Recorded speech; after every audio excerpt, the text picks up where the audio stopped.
Hello there, my name is Hannah, and I would like to share with you my absolute top 5 favorite essential oils of all times. I got into essential oils when my first 2 children were just toddlers, I think. I have 4 kids, and they were catching colds. Like, as soon as they'd been in a group of kids, they'd come home with a cold. And I'm like, I'm feeding you guys well, we're washing hands, we're really doing everything we can to enhance your immune systems. But I guess the way they were playing with their friends and the fact that they just hadn't been exposed to these types of germs before, they still brought flus and colds and I don't know, just snot and gore, it seemed like, into the home. And I was looking for a way to get rid of that because I like ease and I like flow, and I am constantly looking for things that can give me more of that. So the first essential oil that I found or fell in love with is lavender. I love lavender. Lavender is, let's see if I have it here even. Yeah, I do.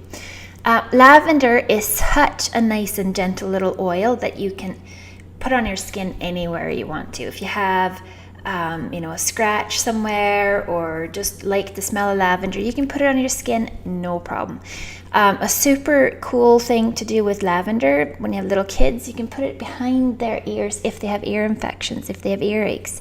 It's safe to put just a few drops of lavender, put it behind your child's ears, just right in that soft spot, and it'll work its way in and it will kill off that ear infection in no time. My kids have not had to use antibiotics for ear infections at all, if they've even had them. I think one child had ear infection once or twice. Lavender speeds up healing wounds.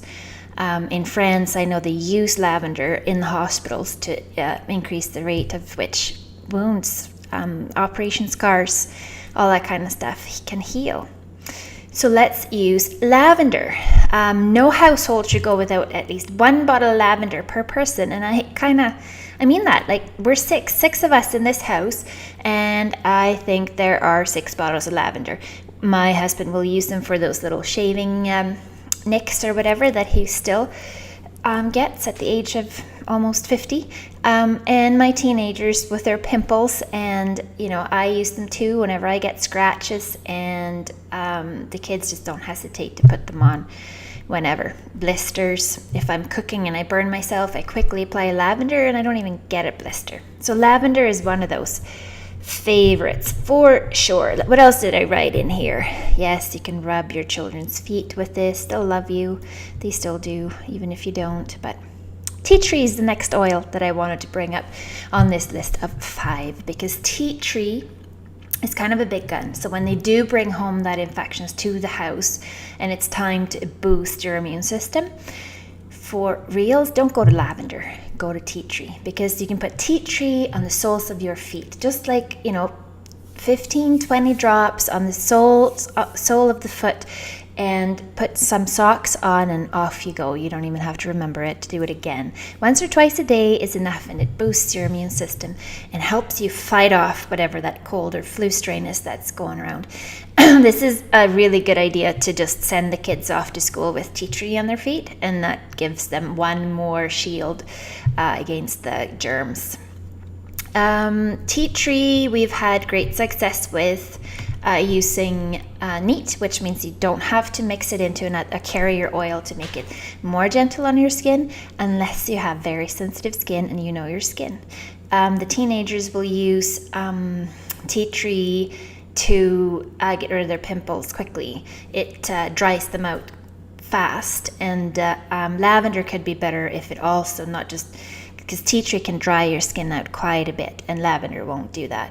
But tea tree is definitely a more aggressive treatment than lavender for acne.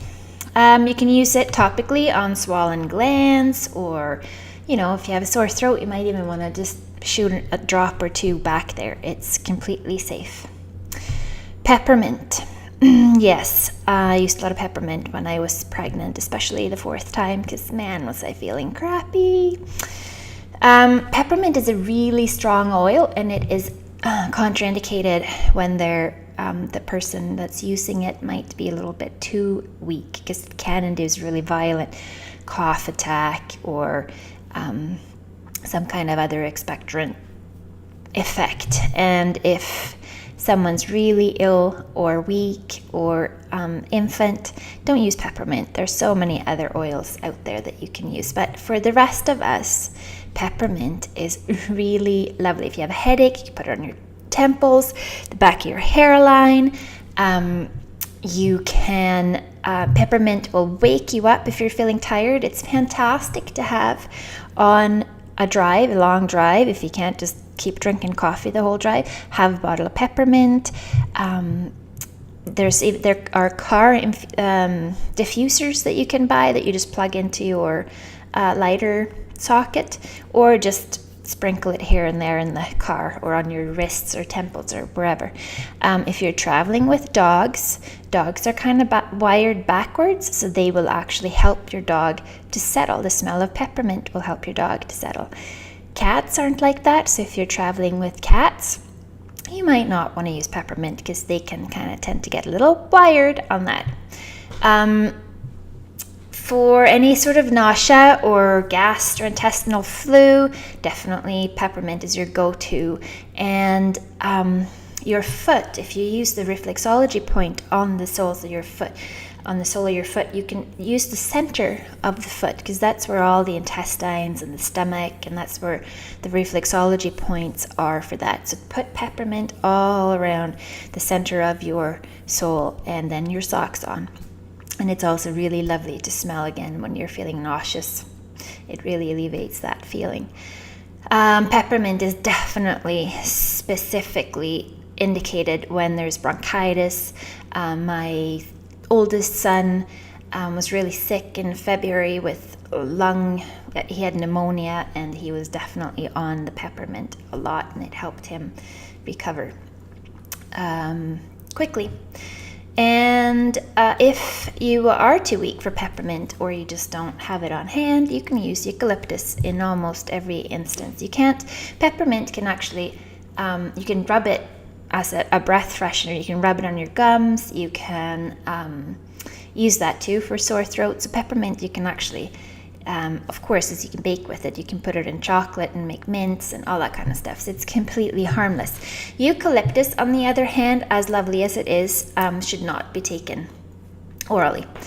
But it's a fantastic oil to just keep in your purse because it smells so nice. And as soon as you've interacted with someone who might,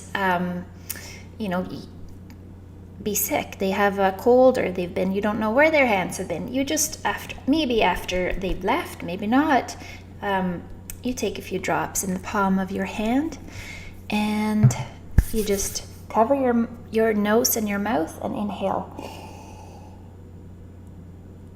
And that gives you, like, all of the good stuff in these essential oils will just be infused in your bloodstream, and you are a powerful immune boosting human being once you take these aromatherapy products, and eucalyptus is a favorite one for sure. Just keep a bottle of eucalyptus in your purse. It's just that great. Peppermint and eucalyptus both make really great chest rubs, again for that bronchial stuff. About 10% essential oil to a vegetable oil, like coconut oil for example, and just rub that on your chest and on your back, and it feels so much better. So I've seen a lot of eucalyptus globulus out there, and that is that's the tougher eucalyptus. That's the one that's a little more harsh than the eucalyptus radiata. So if you can find the radiata, go for that. Otherwise, use the globulus, but know that it is maybe a little, I want to say tougher than it could be. So use it with a little bit of caution and a little bit of respect. And then there's clove. Wouldn't even put clove on this list because it has a very limited use. It's a lovely one to burn at, in a diffuser, just to get that mood of the fall and the winter going. But as far as immune boosting, I don't go to clove because it is such a big gun. I go to tea tree or one of the other big guns. Clove is not very gentle on your skin. If you get it in your eyes, you're in a lot of pain. But clove, there's nothing as lovely as clove as when it comes down to dental pain. If you have a toothache, getting some clove on that toothache will really numb that out nicely and fight off the bacteria that's causing the toothache. And it will ward off the discomfort until you can get in and see your dentist. So clove is really lovely for that. Also, if you get canker sores, you can put some clove or lavender right on that canker sore, and it'll heal up quickly. So it's good to have just in case of a toothache, and we really don't like those. Let me just quickly go over those ones again. Eucalyptus, keep it in your purse. Just inhale a few drops as an extra boost. Peppermint, anything like a headache, or you're feeling tired, or you have a sore throat, or you need a breath freshener or a chest rub, use it for that. We have tea tree, and tea tree is the big gun immune booster. You can put that on your feet. You can inhale it, but it's not as effective as peppermint will be. And it's a great one to put in your detergents to enhance the antibacterial properties of that. And then we have lavender, that is the wound healer, the gentle healer that's safe for elderly and babies, and will heal up scabs quickly.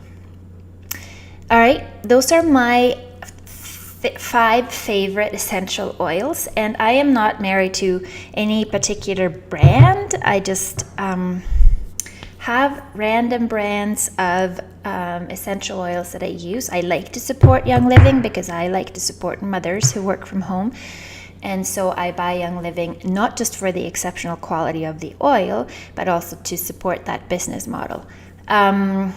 And other than that, you pretty much get what you pay for when it comes to essential oils. So just steer clear of the cheapest ones and don't use the synthetic oils. If you get to the store and you're not really sure what it is, if there's a tester and you can smell it, if it smells perfect, it's probably synthetic, because nature is just has that organic richness to it, and a lavender is just way more full than an essential oil. Aromatherapy, like the proper lavender oil, is way richer than the synthetic one that might have that perfect lavender smell that we often associate with older ladies, perhaps.